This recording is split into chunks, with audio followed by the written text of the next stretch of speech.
True crimers, welcome to Break the Case. I'm your host. I'm Jen Coffindaffer. Listen, I want to apologize for the wonkiness on the time. I realized after I did my research, there was no possible way that I could get this show in just about 30 minutes before I joined Julie Grant on Court TV. So for that reason, I said, oh my goodness, I've got to realign the time. And also, I always want to take some time to take questions from y'all because your input and each of you are so valuable in what you have to say and the questions you ask. It's so thought-provoking, I think, for everyone on the channel and for everybody watching. So anyway, thank you so much for being here this morning and for dealing with a little bit of change of time. So hopefully you had time to get your coffee. Speaking of Julie Grant, I don't know how many people know if you know who she is, but today was her last day on Court TV. I tried to send out a little something just saying, I hope you can tune in to watch her opening statement where she made the official announcement. There's been a complete realignment. Court TV has been purchased by Law and Crime Network, which is Dan Abrams. So they've purchased and basically done a sweeping, basically they are keeping three anchors on only. And I'm not sure how many producers, but basically they're completely redoing it, I think, because of that merger. So anyway, I will definitely have Julie on soon. It might just be really a fun episode. But we'll see. Anyway, I'm looking forward to having her on my show since she has been so kind to host me so many times. And not just that, we've become friends over this time. She's so genuine. She's so real, so loyal, just a wonderful soul. All right, moving on. I am so excited to break this down. And basically, there continues to be a lot of creators, a lot of people in the social media space that basically are doing long form kind of Dateline-esque versions of why Tommaso Cioni, Annie, and the drummer, I'm not even going to say his name because it's been way too much publicized. I've done a lot about him on Twitter in the past, but basically why they murdered, and they're not even say abducted. They say was for always from the beginning for the purpose of murdering Nancy Guthrie. So that's the whole premise of these shows. The one that I specifically looked at, it had about 500,000 people who looked at it. And this morning when I checked, it had over 700,000 people. I can't even imagine. I feel so blessed to even have, a few thousand of you out here. And I'm a retired investigator. This guy has absolutely zero background, zero professional experience in such matters. Not that you don't always have to have that, but it really helps when you're evaluating evidence, and especially when you are prepared to essentially point the finger at the daughter of somebody missing and at the brother-in-law. Of course, I understand now that he did the same thing with the Smart case. I don't know if they ever sued him or not. I'm hoping again to have Elizabeth Smart on soon. I'm in conversation with her staff, and I can't wait. It's going to happen. I just have to figure out when and when her schedule opens up. So anyway, but I just had to go over these points because I think they're really important. And I've got about 8 pages of notes. Okay, so what I did was went through minute by minute, second by second of this video and just looked at what they had to say. Is it true? Is it false? What's the story with all of this? Actually, let me remove that.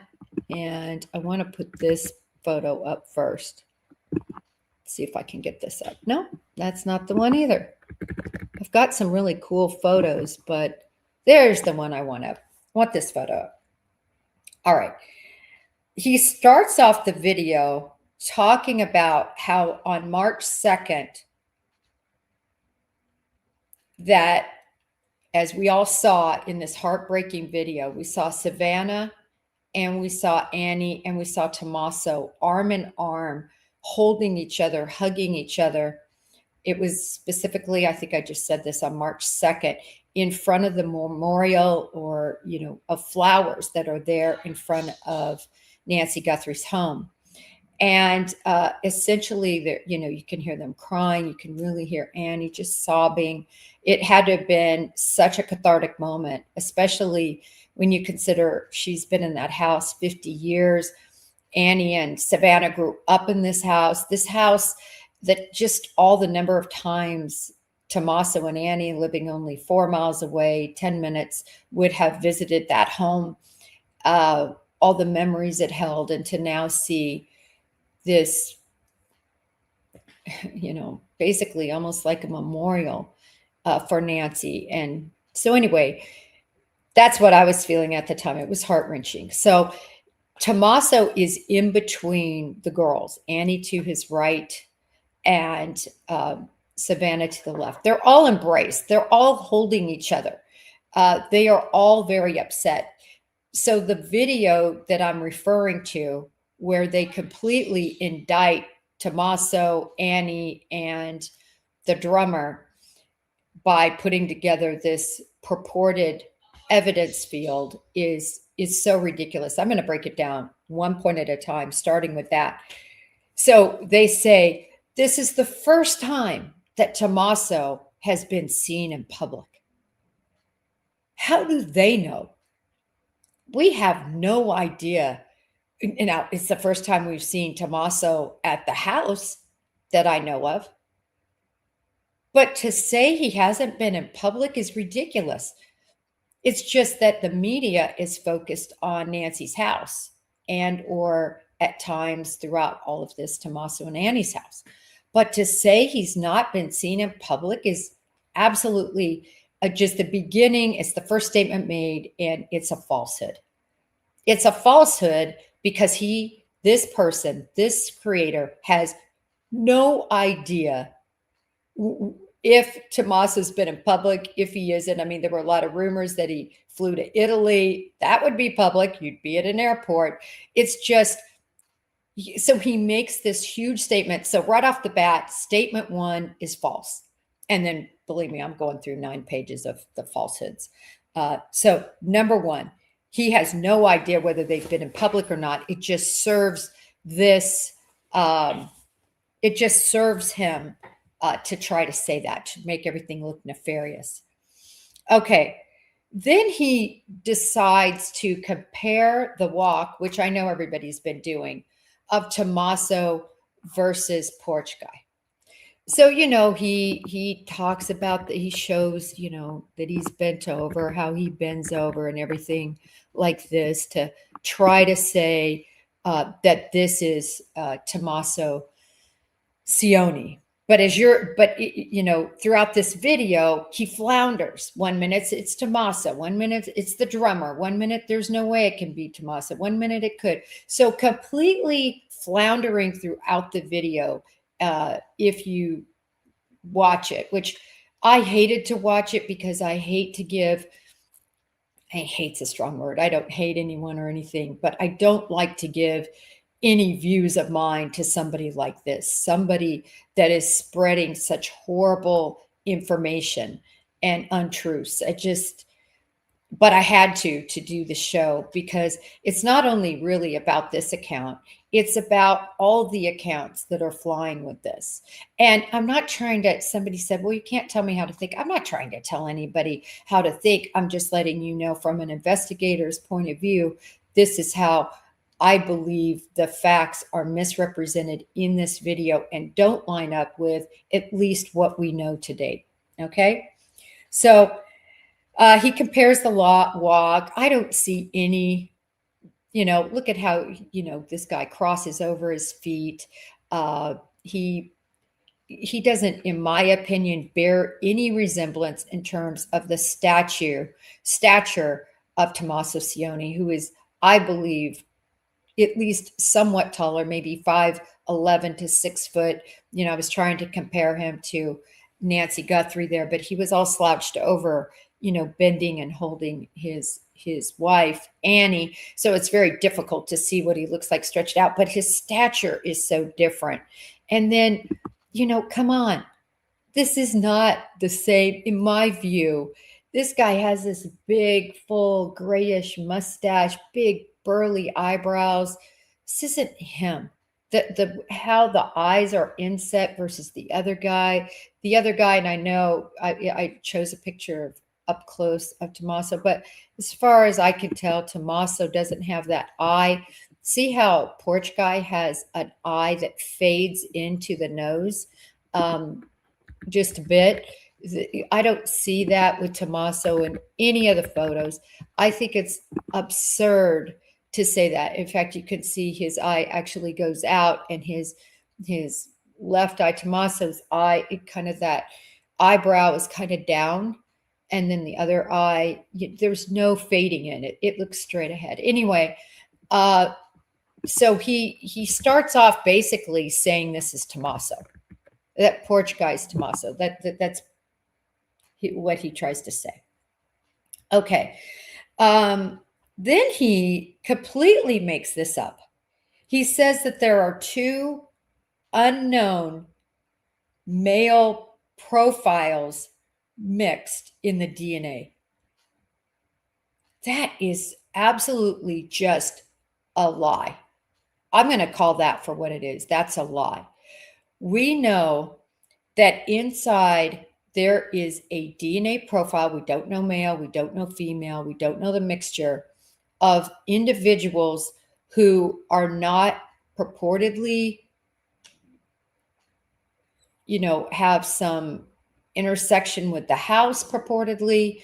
And then, in fact, based on the latest assertions by Sheriff Nanos, he says now it's more than two profiles, et cetera, et cetera. I mean, he basically is really trying to say, I think, that it's going to be difficult to use that. We know that it could not be compared to anybody in CoDIS, meaning there was no CoDIS hit, but I believe that could be because of the split profiles combined with not having enough markers. CoDIS provides for so many markers that need to be evident to do a match. People are sort of overlooking that piece. And but anyway, he just pulls out of thin blue air that it's two male profiles on this, which is just not, it's just false. I don't know. He just is like making things up to serve a narrative. Then he also talks about how this glove, the glove that, that didn't match CoDIS. And apologies, I should say that I think the DNA that was in the house wasn't even comparable to CoDIS that I know of. We know that the glove, which I'll put up here, that was found 1.5 miles from the house, that we were told by law enforcement has similar characteristics of the glove that was worn by Porch Guy, right? This glove and this glove, they said, has similar characteristics. So it was really promising. That DNA, we know, was compared to CoDIS and didn't come up with anything. But this is what we don't know. And I don't want anybody to get confused with the DNA that was evaluated that came up to a restaurant worker. From at least Sheriff Nanos, that's one of those 16 gloves that was found. That is not this glove, is my understanding. This glove is still being worked on for a comparison in IG. That's my understanding, is from, again, Sheriff Nanos, very hard to follow. I've already said what I think should happen to that. Yeah, only the FBI should be responding, and it should be our media rep, who they're very professional. They could give very precise information. And but from the messaging he's given, the glove that was cleared, if you will, went back to a restaurant worker. That's how I understood it. I did not understand it was this glove. And also regarding this glove, this person purports to essentially say, this glove is it. Like, this DNA belongs to the perpetrators or perpetrator. You know, they haven't said whether it's one or two. I've always said I think it's at least two, but nevertheless, it's such a huge supposition to say this glove that was found a mile away, that was found well after this area had already been searched, but then was researched and found, to say that this glove is even of that importance. Now, it's important enough that they're getting the IgG done on it, which is going to take a while, but they're doing that. Now, if anybody understood something different, let me know. But the last messaging from Chief Nano seemed to be that wasn't even this glove. It was a different glove, one of those 16 that was found. So, you know, he's trying to say that, as I said, I mean, he's just making this up. 2 unknown males found in the DNA mix. So anyway, another made up thing. I'm only on point 3 in page 1, so I got to hurry up. Okay, I already covered that glove. Okay, so he talks about, let's see. Oh, okay. He goes into the 41 minutes that everybody's using. And I just want to point out, we can't take that as absolute. The reason we can't take that as for absolute is it quite honestly could have been longer.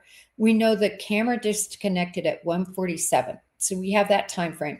And that we know her Apple Watch disconnected from her pacemaker, which means it, you know, it was at the nightstand, because they always say, do not wear your Apple Watch alongside your pacemaker as you sleep. So she did the right thing and had it on her nightstand, but it disconnects after a very short distance. And we know that that happened at, I believe, 2:28. And that's sort of where they're coming up with, you know, this figure. But there's no doubt in my mind that it is at least possible that somebody entered from the back. That's sort of been my hypothesis. And that the reason that porch guy is up here going like this is he's kind of like, he knocks kind of 2 times on that, kind of like, let me in. And then I believe the reason he gets that shrubbery or pulls that flowers is he's kind of waving it, going, yo, I'm here. Let me in. That is completely, and I'm going to say this, I'm not saying that as fact. I'm saying that as my hypothetical as to why in the world he didn't grab a brick. He didn't just smash and grab. He didn't just do it. To me, he was perhaps trying to get the attention of the individuals in there to let him in. That is my hypothetical, based on the fact that it seems he came to this door to do a very particular purpose, which was to remove the camera, and that there was locksmith work done on the back of the house.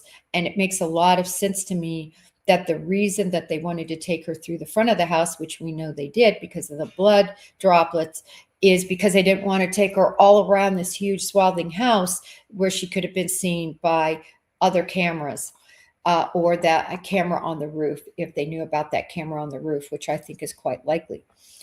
So nevertheless, this person tries to say emphatically it's 41 minutes. Could be. All I'm saying is we don't know, and no one knows at this point. But certainly the 41 minutes has been well discussed, and I think it's fair to say that they were in there, the perpetrator or perpetrators were in there quite a while. This individual that did this video, to be fair, we both agree that it was likely more than one person. They talk about smashing the floodlight in the back, and that Fox has the video showing the flash or the smashed floodlight. Again, this came out in one of the ransom notes about a smashed floodlight. I still don't know. None of us know whether that floodlight was smashed before the event or after the event. And this is why I say that. Was it a detail they just wanted to show, you know, hey, listen, smashed floodlight? No one would know that unless they had been there. And if it was smashed after, as I said, I don't think Nancy Guthrie would have had time to go flip on the floodlight. I think she was laying sound asleep in her bed. In fact, we know that because the pacemaker didn't attach till 2:28. So I'm working with known facts here. So I've always wondered if it had been somehow broke prior to that. Again, this is a light pollution free neighborhood where you're not really going to need these floodlights. So was it something that had broken by an animal, by javelina, by something? And that's what they were trying to point out, that we know about the smashed floodlights. So that has never been clear. So I think it's bad to make the supposition as he does. He says they smashed the floodlight in the back. Where's the video footage of that? Where is that? I don't know that to be true. And when he says these things, he says everything like it's fact. They smashed the floodlight. We don't know that to be true. So these are another reasons why no one should ever follow this particular person if you're looking for truth and facts, because they just, I mean, I've gone through 6 points. I have 9 pages like this, and I can't find any truth. So he points out January 11th as a possible date when things happen. And I think that could be true. We know that law enforcement has asked about that date. Now we know because of an interview that Brian Enton did that she mentions I guess, January 11th, where her dog barked and so on and so forth. I wanted to talk about really quick, not to digress too much, the end of that interview where she talks about the FBI came to, I think it was her sister's house. It was her sister's house who lived down the street, and that there was some confusion whether they were FBI agents or not. And then they called the sheriff's office and they were all panicked. Purportedly 7 cars came out, and then purportedly it wasn't, they said it wasn't the FBI. And then they later said, no, it was the FBI.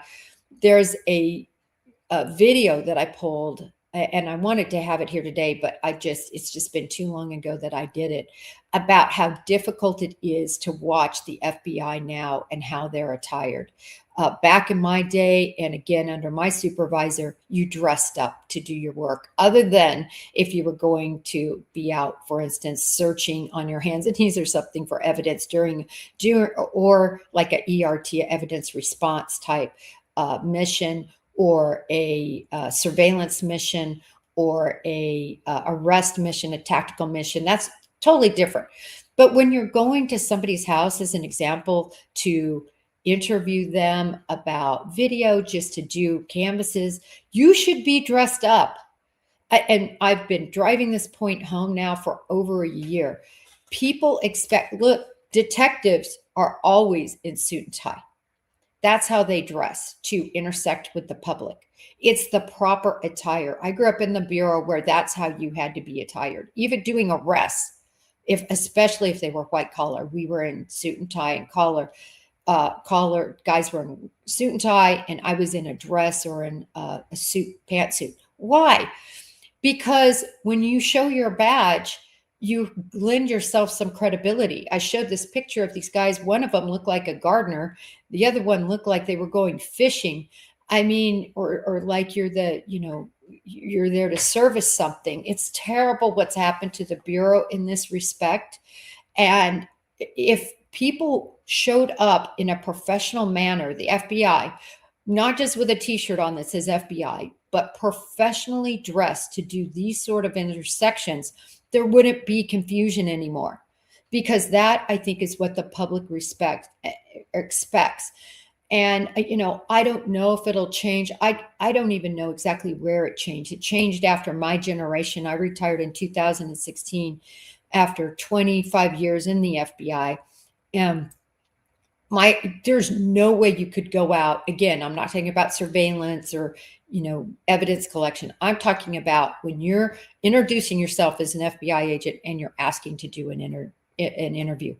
As an FBI agent, if you're dressed up in suit and tie, professional, you're not going to have people wonder. What happens is people look grungy and they look confusing, and they're in these, tactical pants with gloves hanging out of their pockets. I mean, it's terrible what has happened to the FBI in this regard. And that, I think, is why there was confusion as to whether they were legitimate agents or not. Anyway, I digress, because I've got to hurry up and move along. Oh my gosh, it's 9:06. Okay.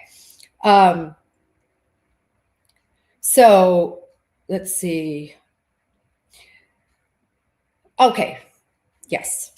So he speaks of the event that occurred on January 23rd. And I talked a lot about this before, so I don't want to beat it up.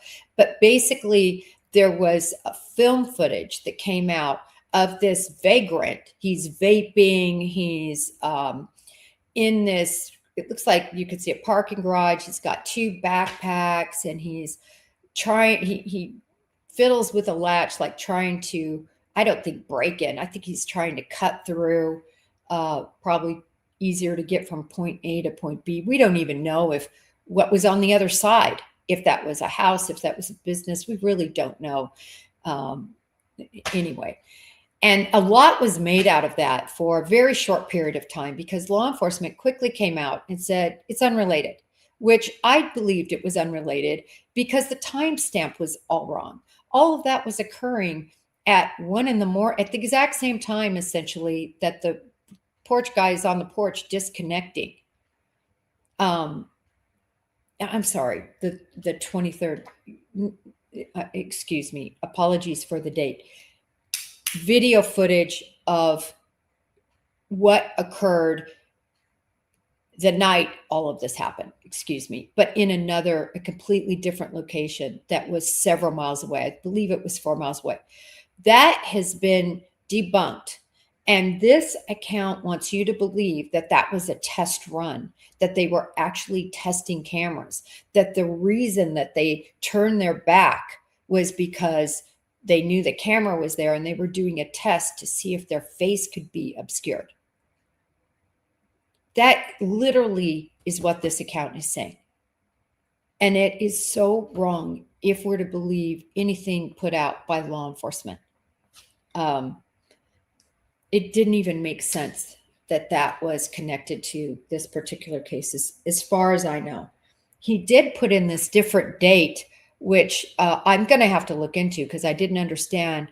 He's all over the board in terms of he'll say one thing and go to another thing. So it was very difficult to tell with the footage he was showing and then the date he was saying how that could make sense. But nevertheless, to say that that double backpack scenario was some sort of test run done by porch guy and any possible cohorts to try to figure out whether the camera could capture them or not and how they would react on camera is absolutely ridiculous, in my opinion.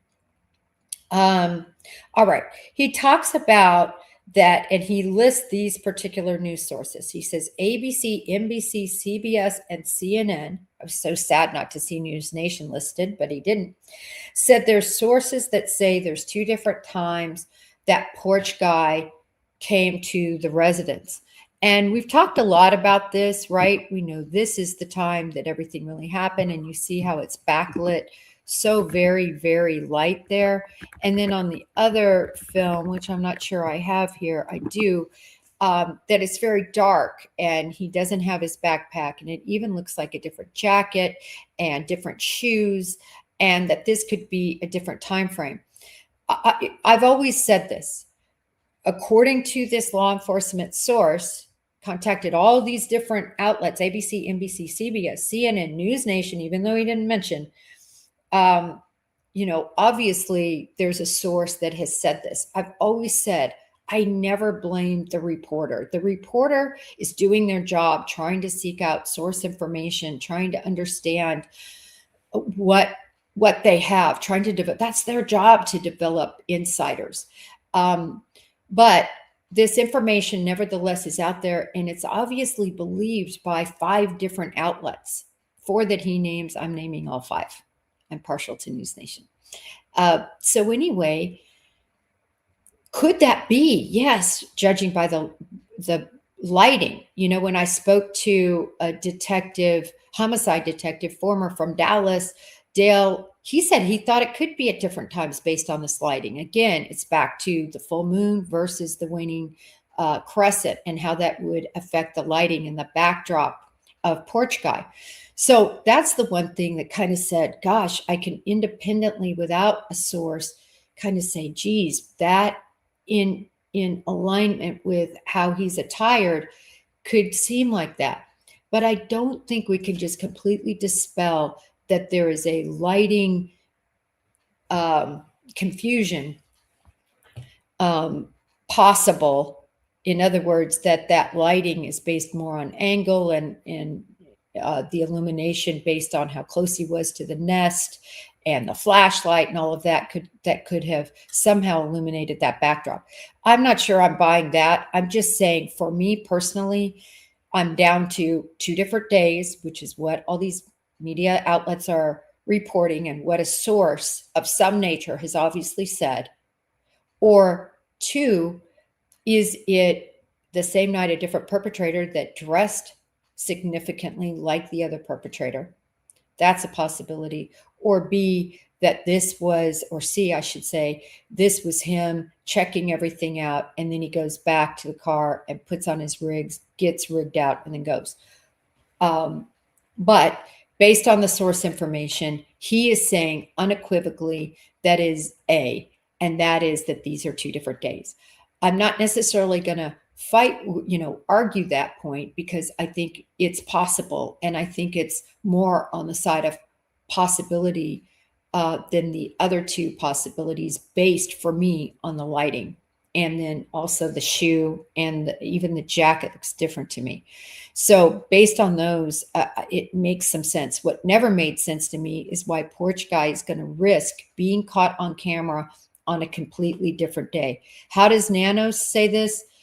Nanos, I can tell, seems to intimate and trying to tell everybody it's not 2 different days. That's what he seems to intimate. His words are, that's entirely speculative, kind of rolls his eyes. So my whole thing, though, that irritates me from a law enforcement standpoint, just tell us. If there is another day like that January 11th date important, let the public know so they can help, so they can look back on their calendar. What did I do that day? Was I in bed early? Was I in bed late? Was there anything I heard? Let the public know that that date is important, or whatever day. He also, remember, Sheriff Nano says there's no timestamps. He says it over and over again, not just once. He says there's no timestamps. So is it true that the timestamp couldn't be recovered when they did the deep dive with Google and the FBI to find this? I don't know. I don't know the answer to that question. A lot of experts that are experts in this area say, no, they would have gotten the timestamp. I don't know. I just know that they're not showing it. If they have it, for heaven's sakes, let us know. The public is wanting to help. They need to help you. Release the photos, release the rest of the information that's so important. Tell us whether it was 1 day or 2 days. If it was another day, tell us that date and time. If it was this day, tell us what time it was. We know 1:47, it was disconnected, but what's the time of this? And what time was the video scene? Because all we see him doing is kind of tapping, getting the shrub, and then waving or putting the shrub up, possibly to obscure his face. That's what we see. Again, it doesn't make any sense to me. If you're going to have something in your hand, just put your hand over the lens. It would be much more opaque than shrubbery. Still, the only thing I can make out of it is he's trying to get the attention inside of another perpetrator that would be inside. But again, I'm going to preface that by that's a hypothesis. I'm not saying that's fact. He's saying it's fact that it's 2 days. So that's just another point where he takes something and instead of saying these are the possibilities, not the facts. And yes, I wanted to point out that absolutely all these photos you're seeing are from the FBI. I pulled them all straight off of Kash Patel's. I haven't enhanced them. I haven't done anything. Unfortunately, I don't have that capability. So I just grabbed them so that each of you could have these to see when we discuss this. Okay, I'm only on page 2. I better hurry. Let's see.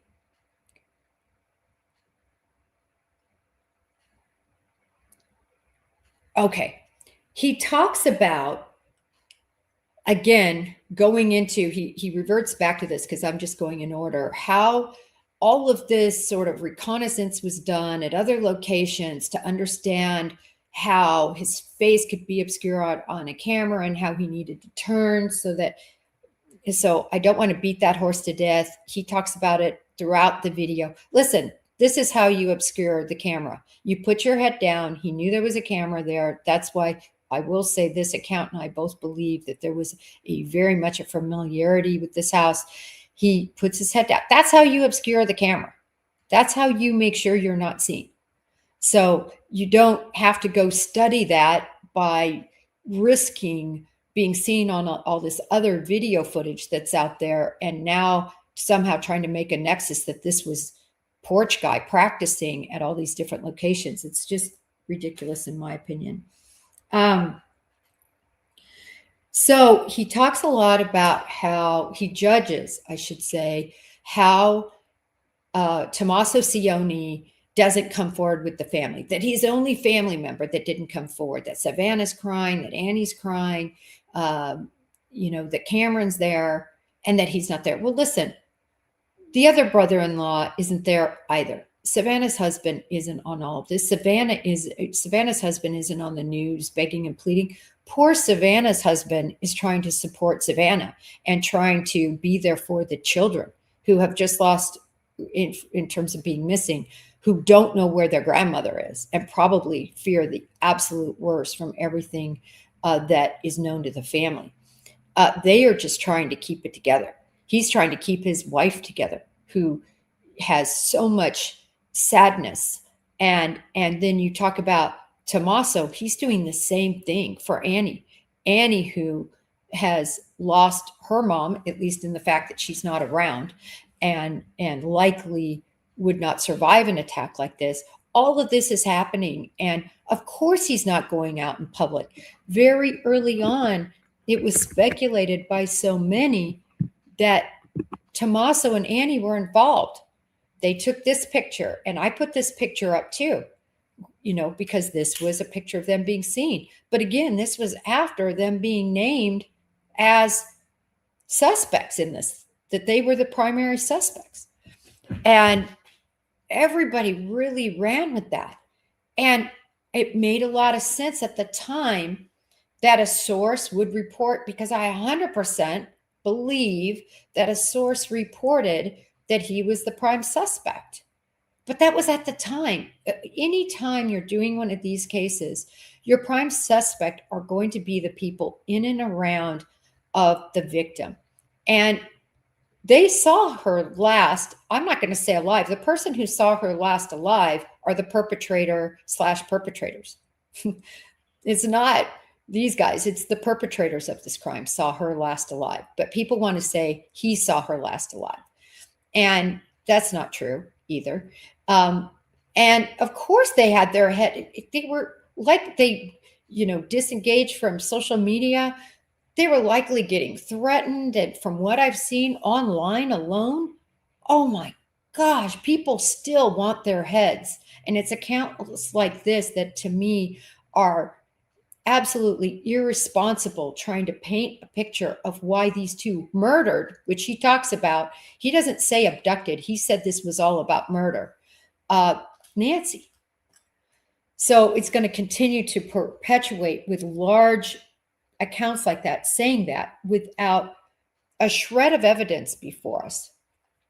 And so basically he says that he's just been sitting around at home and he's not doing anything to clear his name, not coming out publicly and crying about his mother-in-law. Well, the one time he comes out in public and cries about his mother-in-law, he's ridiculed for it being staged. People are actually saying that horrible scene was staged. What is wrong with people?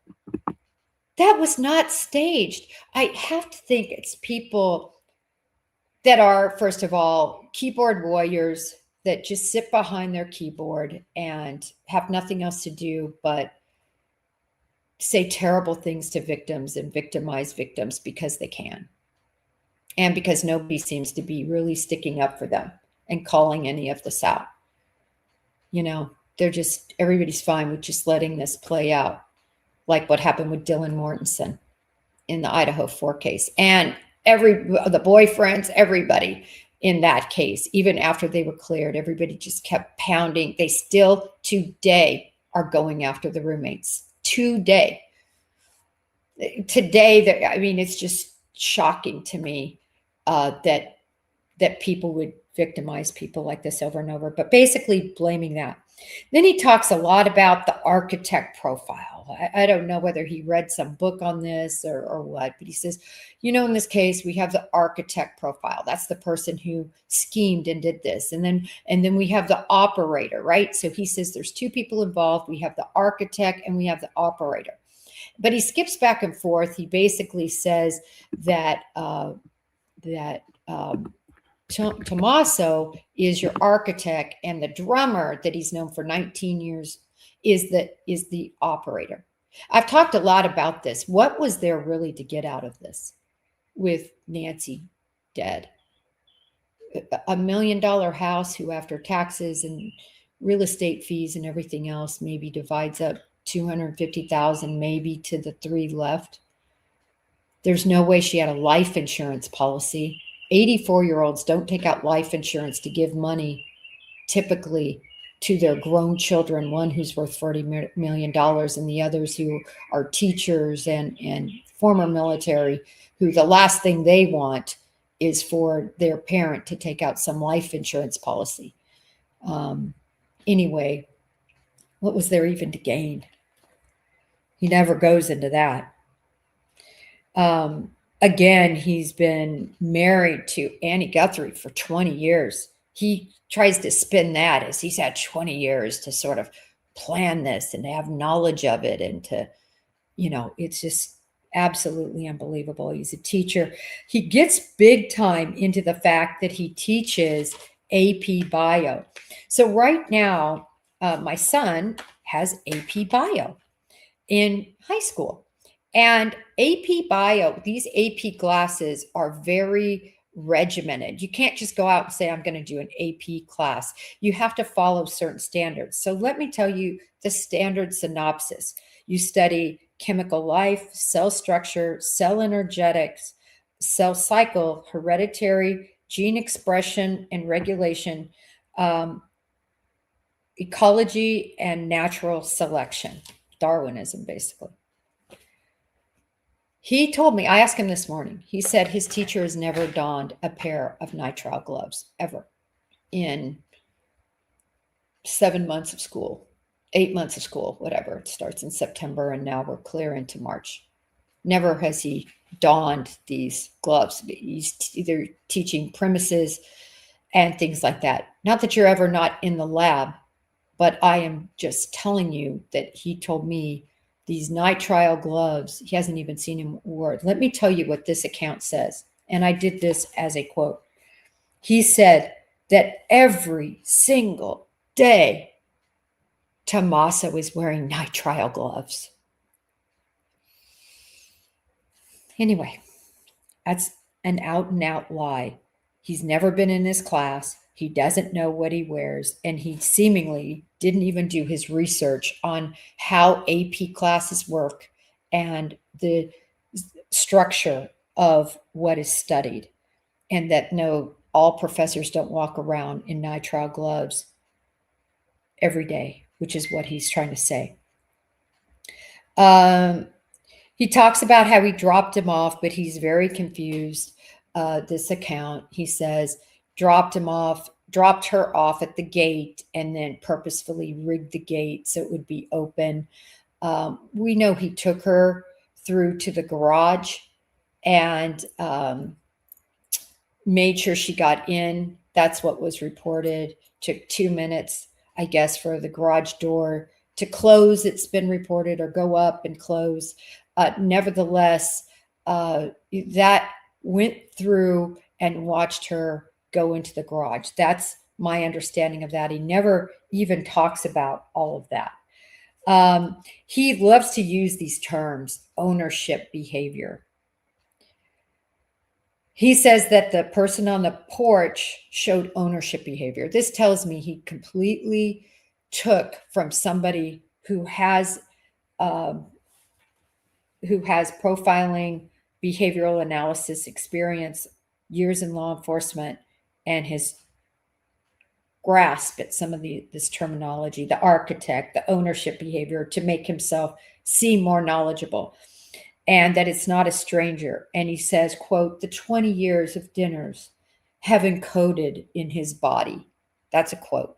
So he's trying to say that all the dinners and times they spent together over 20 years are now encoded in him, that he knows exactly the specifications of the house and about the gate and how to move around on the porch and all of this. Listen, that's a small porch. It does not take 20 years to study how to move around on that porch and not be seen by that camera. But anyway, it's very dramatic. He just says only family would ever know, like where the plant was or other things. I just totally disagree. I've always agreed that it is somebody very familiar with Nancy or this house, somebody who had the insider knowledge. We agree on that slightly, except for he takes it to the nth degree. And I'm not doing that. Let's see. Yeah, he says he left Nancy, that Tommaso Cioni left her at the gate. That is not the information I'm understanding, that he left her at the gate. But if anybody has information other than that, I understood he left her at the garage.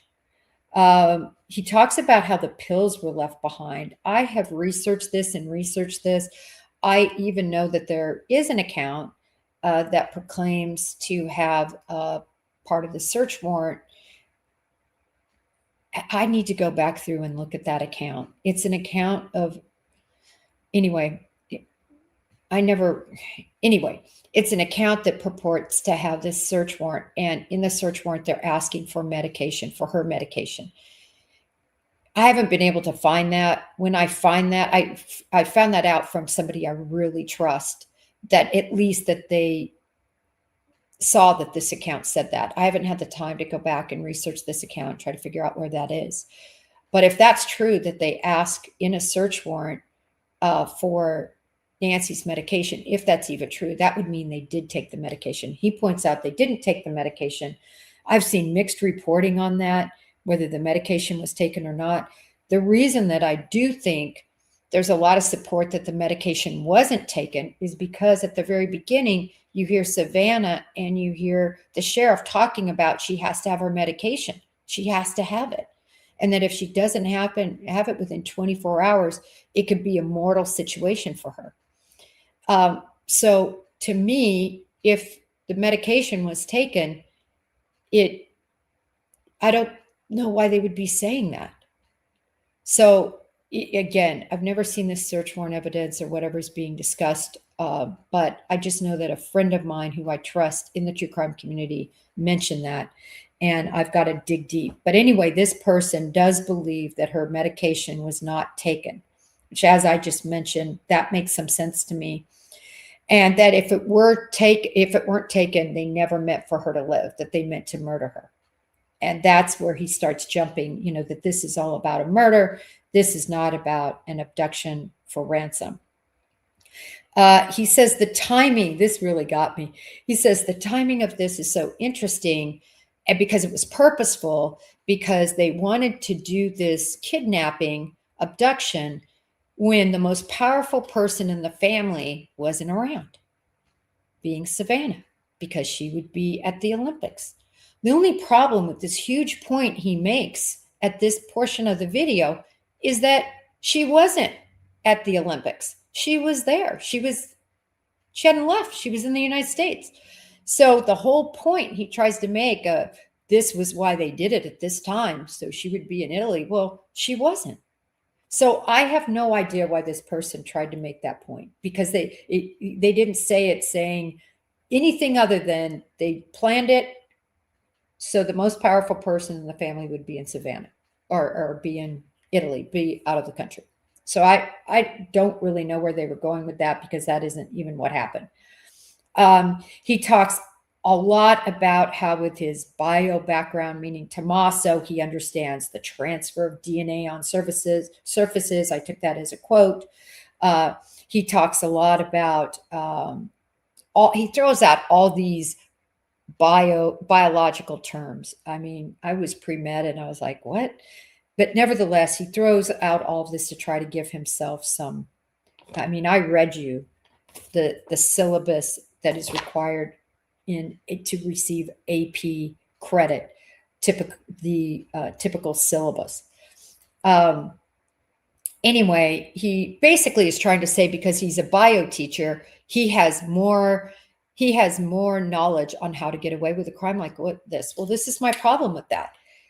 He's not a forensic. So my son is also taking AP forensics. Well, when it comes to AP forensics, they do go into all this. In fact, my son's class is studying this case from a forensic look, which is fascinating to me. I couldn't believe it when he came home and said that. So they're really studying this case forensically. But because you are a biologist, I have a sister who's a biologist, has a master's, and actually worked in a lab that was responsible for getting semen from men and putting it into eggs that were extracted from women. She worked at a fertility doctor for like 30 years doing this. I was in her lab. It was amazing. They used to do it with pipettes, seriously, because it was so sensitive. They could literally, and then hold that into it was insane, like in a petri dish. Anyway, it was crazy, but they don't obviously do that now. Now they have this was years ago, but this was years ago when she first started, obviously when she ended, which wasn't very long ago. Now they have all the, specialized equipment to do that, but that's what she did for 30 years. And so anyway, biologist doesn't make you a forensic specialist. So he makes this huge leap in trying to say that a biology teacher is somehow a forensic expert. And that's just a big leap. Man, I might have to have a two-parter here and do the rest tomorrow. Let's see. Oh, he talks a lot about how the sample from the glove, again, he makes this huge leap that, again, this glove sample, let me get it over here, the glove that was found on the side of the road, he makes this huge leap that this is the end all in the case. All we know is it has similar characteristics. I'm holding out a smidgen of hope that this could be connected, but just a smidgen. And again, I believe that a different glove, that was the glove that was tested, one of the 16 other gloves, and found to be a restaurant workers. So by the way, I just have to say, restaurant workers, people who work in any area where they need their hands protected, wear these gloves. These things are as common as can be. Thus the reason they found 16 of them discarded in and around a 1.5 or 2 mile radius of her house. 16 gloves. But my understanding, and again, if somebody knows more in chat, but my understanding from the sheriff most recently is that was just another glove. That wasn't this glove. But again, that's my understanding. If I misunderstood, please let me know. But this account is saying that this is the end all. This is the glove that, if it matches up, is going to lead to who did this. This is the problem with that. He says that the match wasn't in CoDIS. And he says, well, listen, there's 19 million it was matched against. And that, Sione didn't have a criminal record, so he wouldn't be in CoDIS, trying to make the link that because he wasn't in CoDIS, that, that means it's him. There, you know how many millions and millions of males aren't in CoDIS? CoDIS is only limited to, in some states, only if you're convicted. In other states, arrested, but only after a certain time frame. In other states, they take all crime scene DNA and put it in CoDIS, but it's only 19 million. There are millions, hundreds of millions of males in this country that don't have their DNA in CoDIS. That's why genetic genealogy is so important, and going to 23andMe and all of these other venues, because that is where you see these huge number of profiles, not just 19 million. So he tries to make the leap that, see, that's another clue that this is Tommaso. That's ridiculous. Then he piggybacks off that and says, because then that would give the question, well, wait a minute. 1 minute you say porch guy is Tommaso, and then 5 minutes into your video later, you say, no, really, he needed an operator because he's really the architect, although he could be the operator. And now you say it's the drummer, Tommaso's buddy of 19 years. That it's his drummer that did that. Only the problem is the drummer has a criminal history involving a burglary, robbery. In other words, it's this event, which I talked about, where he stole a watch. He was in a bar, supposedly trash drunk, and stole a watch and some other things. I think he served a year on that. And a DUI. Obviously it would seem that perhaps his drummer had a drinking problem and did these crimes many years ago. I can't remember the number. I want to say 15 to 20 years ago. And yeah, he's going to be in CoDIS, but he makes up this whole excuse. Well, maybe he wasn't in CoDIS because they didn't swab him. And so that could be why he's not in CoDIS.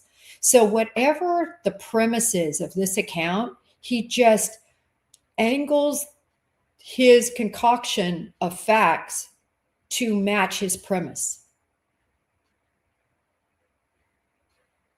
So it's so messed up. It really is. Oh, this is a really good one. This is probably my favorite. And I'm going to have to do a two-parter because I'm only on page 4. So we'll do the second one tomorrow. But he says that, you're going to love this. He says that the reason that porch guy acts like such a buffoon, which people are saying he's a buffoon. Look at, he's evaded the full breadth of the FBI now for all this time. So it wasn't complete buffoon. But that the reason that he's so comfortable and that he has his gun seated wrong and that he goes and gets these branches, he says all of this happened on purpose because it was Tommaso's plan. That Tommaso didn't want to look like a smart, intelligent, AP bio instructor. That no, he wanted to look like an idiot. This is what he says. He didn't want to look like a science teacher. And so he purposefully outrigs himself in cheap clothes and, isn't prepared and looks sort of bumbling, that he does that on purpose. I can just tell you, in my years of working violent crime, and Dale will say the same,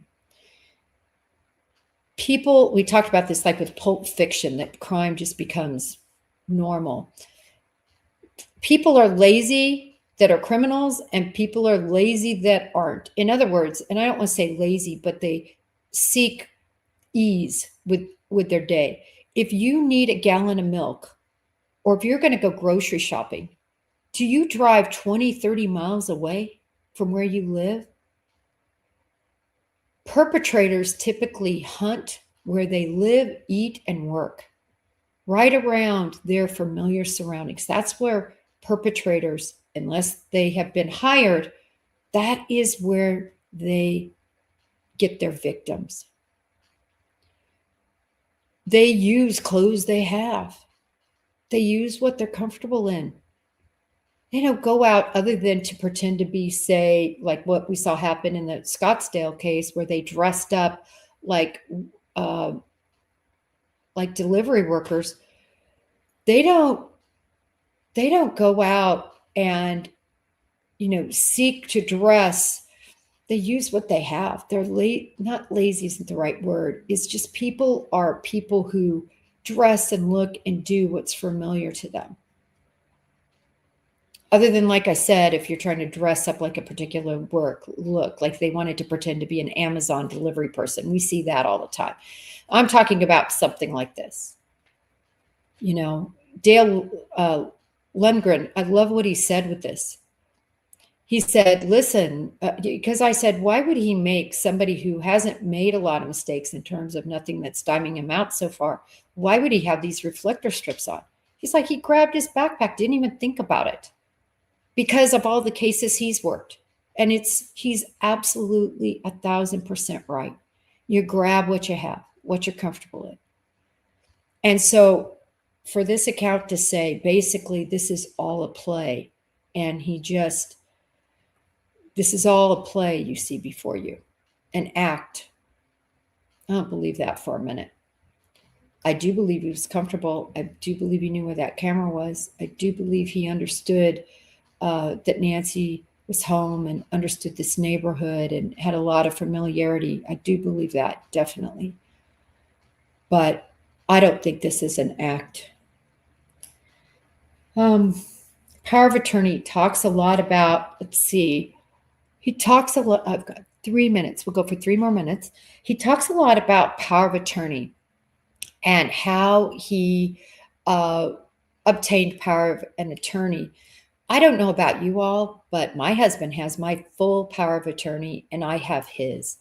And you do that a lot whenever you have children, because if something happens to the other person, oh my gosh, it's impossible. Even bank accounts, if for some reason you didn't sign the signature card, you can't get into bank accounts. You can't get into, and I'm sorry, I needed to read. Has anybody tried to renew her meds? Such a great question. I said that I would be reverting back to questions when I see them come up. Not that we know of, but I've commented that imagine if she would have been taken to Mexico. I did comment that that's where you can get medications all over the place. So we don't know that any renewals were done. We don't know about that. But I tell you, if you were in Mexico or had a connection with Mexico, you could have gotten medication there that she would need, or later or before the fact, if you were familiar with her enough to know what she would need. But that was a great question. But back to this power of attorney, he tries to make that a big deal. I just don't understand that at all. Again, we're talking about such a small amount of inheritance that I think would be relevant. Now, it would be a big amount if it were Savannah. But then again, the chances that Tommaso Cioni would be inheriting much from Savannah aren't likely. But you never know. If in my siblings, many of them are in my will. My family is getting, if they're alive, they're getting it all. My kids and my husband, obviously. But if we all go down in some plane wreck, I have my siblings in there. So in any event, my point is that power of attorney is needed when you have kids. It's needed a lot of times for real estate transactions. And to say that this is odd, that a couple that's been married for 20 years didn't decide to exchange power of attorneys, that's just not odd at all. And he's trying to work that into some sort of motive for this case. He talks about Ashley Banfield saying Tommaso was a prime suspect. I mean, please give Ashley a break. Ashley said that at the beginning because I believe she was told that at the beginning, and she reported on it. And again, I'll just say that typically close family members are the primary people that you're looking into initially. Anyway, he has a section on that to bolster his belief that Tommaso Cioni's responsible. He talks about that law enforcement went to Annie and Tommaso's house 5 times. What he fails to mention is that their house was searched pursuant to them allowing them to search.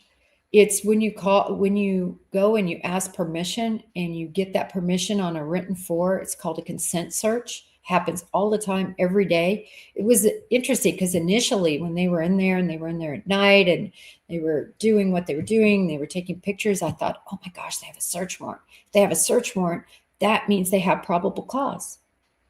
And then that really concerned me. I was like, wow, this is heading in kind of a concerning direction. And then when I found out that it was consent, they were fully cooperative. I mean, wow. And then when you look at the times they went back one time to collect the mail for them. Law enforcement does that. When somebody has left the house and in these sorts of circumstances, and you could see, I think they brought out some clothes and things, they're trying to make it all so nefarious. Remember, that was where a perpetrator could have possibly followed Tommaso when he took Nancy. So the fact that they were looking in bushes and combing through that neighborhood and doing multiple canvases to see if anybody saw anything, I think that was related to, could the perpetrators have not been waiting and laying in wait at the house, which would not be smart because then a neighbor might see you at the location where you're now going to take somebody, where you're going to abduct somebody. But could they have been in that neighborhood previously, or during this time frame, during this general time frame, and conducting that appropriate? Also, all the work they did at Annie and Tommaso's house, people say, well, they wouldn't have done that if they weren't guilty.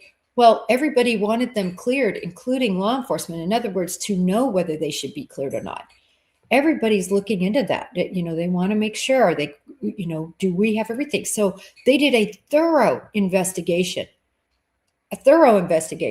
Searching the area. I guarantee their media, their social media, their texts, what phones they had. Did they have any burner phones?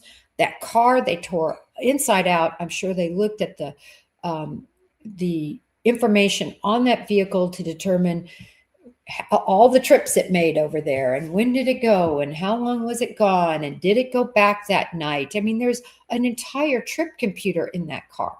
I'm actually working on a case right now where I'm going through, it's actually the airbag control module.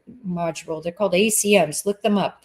They contain a lot of information about braking and about how long you accelerate, press on the accelerate and the percentage that you stepped on the accelerator. And there's all sorts of other information that's contained in these vehicles. So they took that car and they're doing a thorough investigation. And I personally called Pima County and personally spoke with their information office and personally asked and heard with my own ears. I said, what is the status with the vehicle? I explained who I was. And they said, we are in process of giving it back and it's going to be returned very shortly. Yes, if they had it for a long time. But the reason they have it now is they got to put it all back together because, again, they were thoroughly investigating them and then came out with a statement that they've been cleared. So, all right, I actually need to go hop on or hop off, but I'm going to continue this. I'm on page 4 of 8. Actually, I have 9, but on page 9, we already discussed it. So I'm going to skip back, and this is going to be a 2-parter on I'm focusing on this video, but this video actually kind of ties together all the TikTokers, all the other accounts, kind of puts it all in one long form version of the, in my opinion, wrong spotlight that is glaring on them. And listen, if they end up indicting Annie and Tommaso for murdering Nancy, which is what this account is saying, if they end up doing that, then you know what? I will eat crow. I will say that, wow, that sheriff's office, I believed that written statement that was given. I believed it was true because in my 28 years of federal law enforcement experience, including 25 years in the FBI and working 15 years on task forces, a local department would never release something like that, ever, without the nod of the Bureau. I'm not saying the terminology and what was used and how emotional it was. I'm just saying the overarching memo. And that memo was the family and all in-laws, including Tommaso Cioni, are clear. And that to continue to put them under the microscope and go after them is cruel. And I just agree with that. It's cruel. And I tell you what, we saw in the Idaho 4 a professor who a TikToker went after, and she got a $10 million judgment. Will she ever see a dime of that? I doubt it. But she got that judgment. And these accounts that continue to indict them, I think it's just so very wrong.